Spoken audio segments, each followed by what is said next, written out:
Hello，大家好啊！泰國發生咗一單好匪夷所思嘅子孫根防盜事件啦。當地有一名擁有巨大陰莖嘅男子，因為佢好擔心佢條嘢俾人偷走咁竟然佢買咗一個金屬環啦，同埋一個膠環套咗喺佢個陰莖，而且就上咗鎖。而導致佢個下體係嚴重腫脹，要去當地嘅醫院求醫啦。咁醫生由於缺乏工具，咁需要向當地嘅醫療救援隊求助。咁救援人員到咗場之後唔知係咪消防員啦？咁佢哋到咗場之後就將個男病人嘅陰莖前端啦，即係龜頭啦，已經腫到成個拳頭咁大個，哇！完全想像唔到。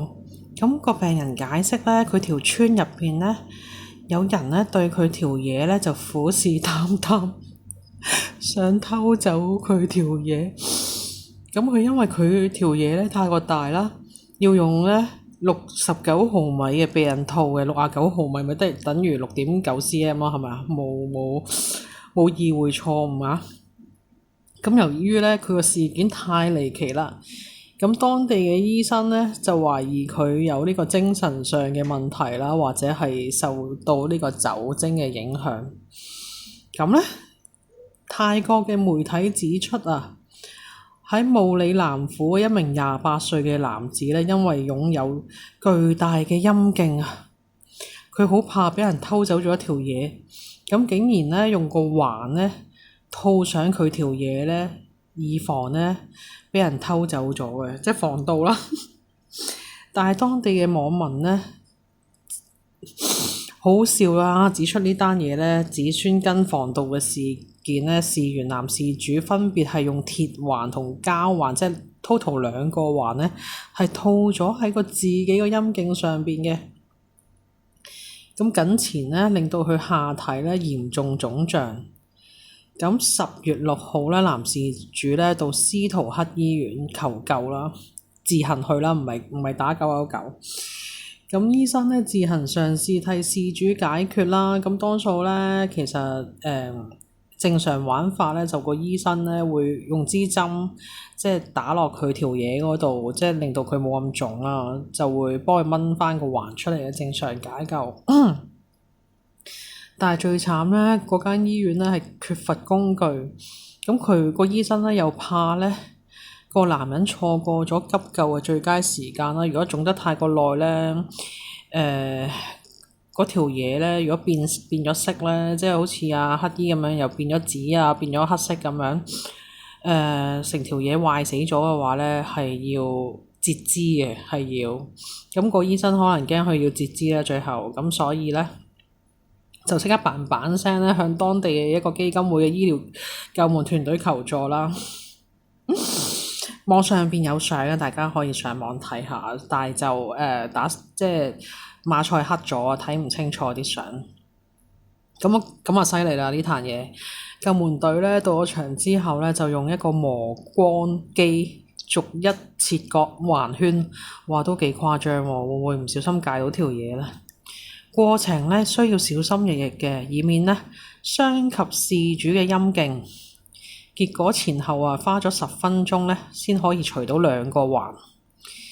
咁個事主生殖器情況未見改善啦，都係仲係咁腫啦。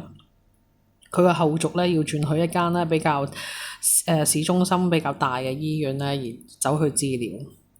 咁救援隊形容啦，呢個係職業生涯當中最離奇嘅任務啦。佢哋切割個環圈嗰陣時初步調查嗰2個環圈係塑膠啦，同埋一個不鏽鋼製成，懷疑喺魚缸上面拆除出嚟啦，即係呢條友成日去釣魚平時。咁2個套緊就箍咗喺呢個陰莖上邊啦，我都講咗好多句陰莖導致血液循環受阻成條嘢腫到好似個波咁樣。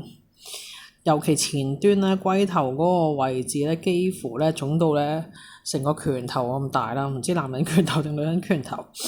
咁咁佢就自爆啦，用呢個69mm闊度69mm闊度嘅避孕套喎，唔係長度喎，即係6.9cm 闊度嘅避孕套，6.9cm 好闊噶咯喎。咁個醫護咧，其實係懷疑事主係有精神上嘅問題啦。咁啊，醫生同護士咧嘗試安撫男病人啦，令到佢放鬆啦。喂，大佬啊，如果俾我條嘢卡住咗啊，個救門隊攞住嗰啲好似工業用嗰啲電鋸啊、電鑽啊咁樣，大佬點樣放鬆啊成個人？但係佢當時咧自言自語爆出咧陰莖上鎖嘅原因啦，令現場氣氛尷尬。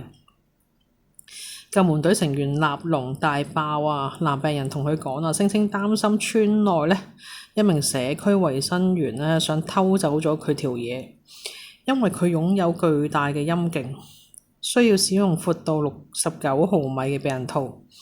翻查網上資料啊，亞洲一般大碼嘅避孕套闊度咧係大約60毫米，唔係厘米係毫米啊。OK，在場嘅醫護人員咧雖然爆笑啦，但係咧事件過於罕見啦，個男人咧爆出咗個原因咧係更加之離奇，令到佢哋懷疑個男人咧係咪精神上有問題啦，或者係飲咗酒嘅。